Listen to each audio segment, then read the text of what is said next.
Imagine our economy as a giant, bustling city. Money, goods, services. They flow from one person to another, they flow from one business to the next. The circular flow model is like a map of this city. It helps us see how everything is connected. It shows us the paths that money takes as it travels through the economy.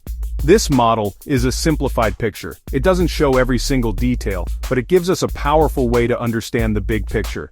By looking at this map, we see how parts of the economy depend on each other, and how they work together. This model is incredibly useful for everyone. Students, business leaders, governments. Every dollar spent is also a dollar earned by someone else. This idea is the foundation for measuring the health of the economy. Gross domestic product, GDP. GDP measures the total value of all activity in the circular flow. The model starts simple, then we add layers. Think of it like building with blocks. First, people who buy things. First, businesses that make them. Then, the government. Finally, open up to the rest of the world. Let's begin with the two most fundamental players in our economic city: households and firms. Households are simply groups of people living together. You and your family are a household, your neighbors are a household. In the model, we can think of all the people in a country as being part of the household sector. Households have two very important roles. First, they are consumers. They buy the goods and services that businesses produce. Think about the food you buy, the clothes you wear, the movies you watch. All of these are bought by households. This spending is what keeps businesses running. The second important role of households is that they own all the factors of production. This might sound complicated, but it's not. The factors of production are just the basic ingredients needed to make anything. These ingredients are land, labor, capital, entrepreneurship. Labor is the work that people do. Capital includes things like tools, machines, buildings. Land includes natural resources. And entrepreneurship is the clever idea and risk-taking needed to start a business. All of these are ultimately owned by people who are part of households. They provide these resources to firms. Now let's talk about the other main player: firms. Firms are just another word for businesses. This basic interaction is the engine at the very heart of our economy. To understand how households and firms interact, we need to introduce two special places, or markets. These are not necessarily physical locations, but concepts. The first is the product market. This is where goods and services are bought and sold. When you go to a grocery store to buy milk, you are participating in the product market. When you pay for a streaming service online, that is also the product market. In this market, households are the buyers. They use their money to purchase the things they need and want. Firms are the sellers. They provide the goods and services they have produced. The flow in the product market goes in two directions. There is a flow of goods and services from firms to households, cars, food, haircuts, doctor's visits. Then there is a flow of money in the opposite direction. Households pay firms for these goods and services. This money is called revenue for the firms. It's the money they need to cover their costs and, hopefully, make a profit. The second key place is the factor market, also called the resource market. This is where the factors of production, land, labor, and capital, are bought and sold. Here, the roles are reversed. In the factor market, households are the sellers. In the opposite direction, there is a flow of money from firms to households. This completes the basic circle. Firms pay households for resources, and households use that income to buy goods from firms. So far, our model has households and firms trading with each other. It's a simple and tidy system, but in the real world, there is another very important player: the government. The government includes all levels of public administration: local city council, federal government in Washington, D.C. The government plays a crucial role in the economy, acting a bit like a referee, and a major player at the same time. It sets the rules of the game, enforcing contracts, protecting property rights. Without these rules, it would be very difficult for households and firms to trust each other and do business. The government interacts with both households and firms. Let's start with households. The government collects money from households in the form of taxes. Income tax, money people pay on earnings. Sales taxes on goods you buy. Property taxes on your home. This flow from households to government is a major part of the circular flow. The government also collects taxes from firms. The government also puts money back into the circular flow. Social security benefits for retired people. Unemployment benefits for those who have lost jobs. Welfare payments for families in need. This flow back to households is called an injection. It puts money back into the hands of households, which they can then spend in the product market.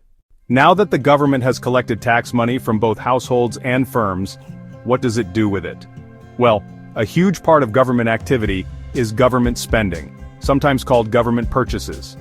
The government itself acts as a buyer in the product market. For example, when the government builds a new highway, it has to buy concrete, steel, asphalt. When it equips the military, it buys planes, ships, uniforms. When a local school district buys new computers for its students, that is also government spending in the product market. This government spending is a very important injection into the circular flow. It represents a major source of revenue for firms.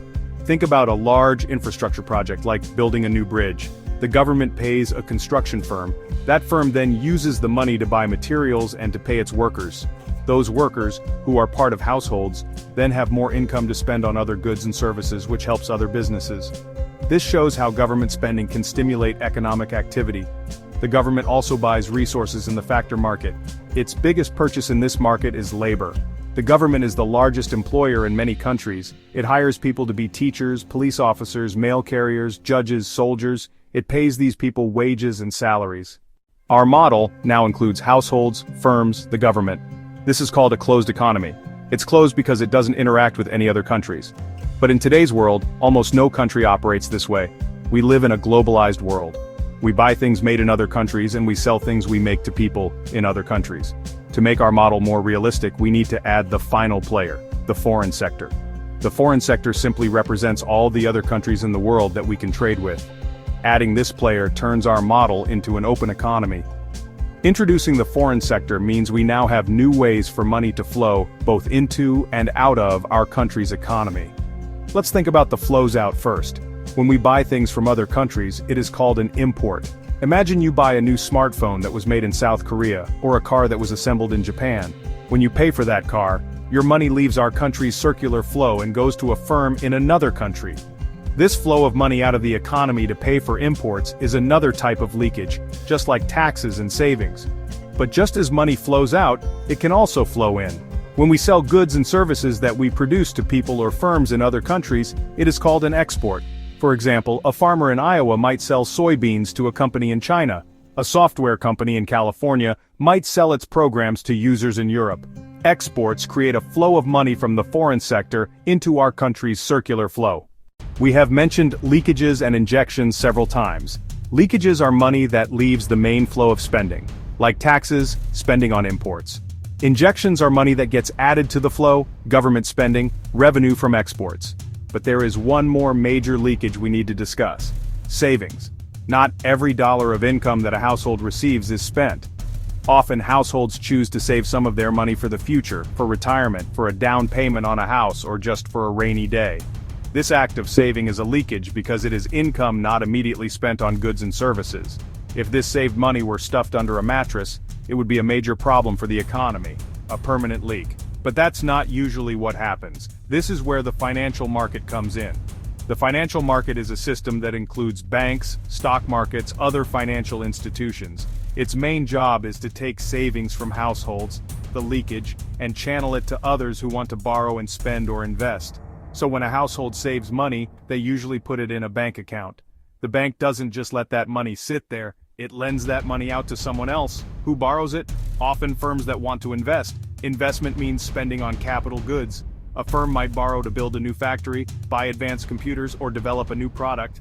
This spending by firms is investment, a crucial injection into the circular flow. Now let's step back and look at our complete map of the open economy. We have 4 key players: households, firms, the government, the foreign sector. They all interact in different markets. Households sell their resources in the factor market to earn income. They then use this income to buy goods and services in the product market. They pay taxes to the government, they save in the financial markets. Firms buy resources in the factor market, paying income to households. They sell their goods and services in the product market to households. They sell to the government, they sell to foreign buyers. The government collects taxes from both households and firms, a leakage from the main flow. It then injects this money back into the economy by buying goods and services in the product market. Finally, the foreign sector connects our economy to the rest of the world. We buy imports, which causes money to leak out of our economy. We sell exports, which injects money into our economy from other countries. The financial market channels savings back into the flow as investment. Every part is connected. A change in one area creates ripples everywhere else. From the simplest household purchase to complex international trade, this circular flow model gives us a powerful framework for understanding how money moves and how a modern, open economy truly works.